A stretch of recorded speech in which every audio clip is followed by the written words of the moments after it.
Isang linggo na lang, Pasko na.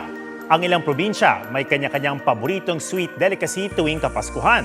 Ang mga pinagmamalaki ng panghimagas ng Bulacan at Pampanga patuloy na inaipamana mula sa mga nakaraang henerasyon. Lasapin ang sarap ng Pasko.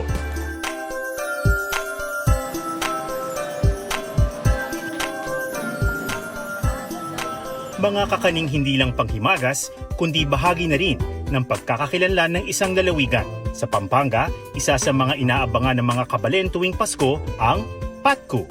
Hango sa salitang Pasko, isang makulay na delicacy na karaniwang tuwing Christmas season lang iniluluto sa Guagua, Pampanga. Kulay pa lang, naka-eenganyo na, gaya ng ube keso at pandan keso. Si Shay Valencia, 3 dekada na raw gumagawa ng patku.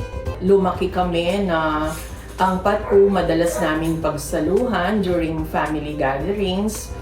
Ang paggawa raw ng patku, mahaba at mabusising proseso. Siguro ang sikreto sa paggawa ng patku, yung mismong proseso, you have to put your heart into it. Kailangan passionate ka kasi nga mabusisi eh.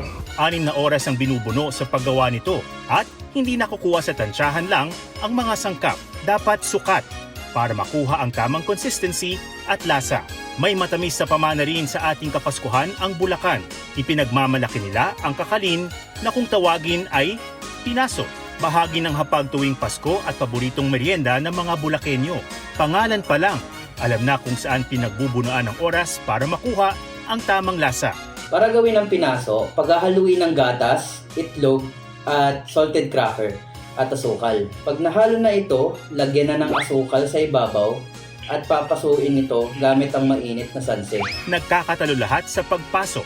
Isang teknik na minana mula sa mga kababaihan ng Malolos. Kakaunti na lamang daw ang mga gumagawa nito. Kaya para kay John na nag-aral pa para kilalanin ng Bulacan cuisine, mahalaga na maipasa at may pagpatuloy ang pamanang pagkain na kumikilala sa kanilang lugar.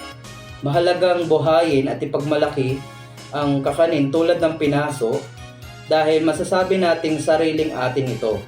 Hindi buo ang Paskong Pinoy kung wala ang mga pagkaing ipinamana sa atin. Lalo't bunga ito ng pagsisikap at dedikasyon ng mga nagbibigay tamis sa ating pagdiriwang.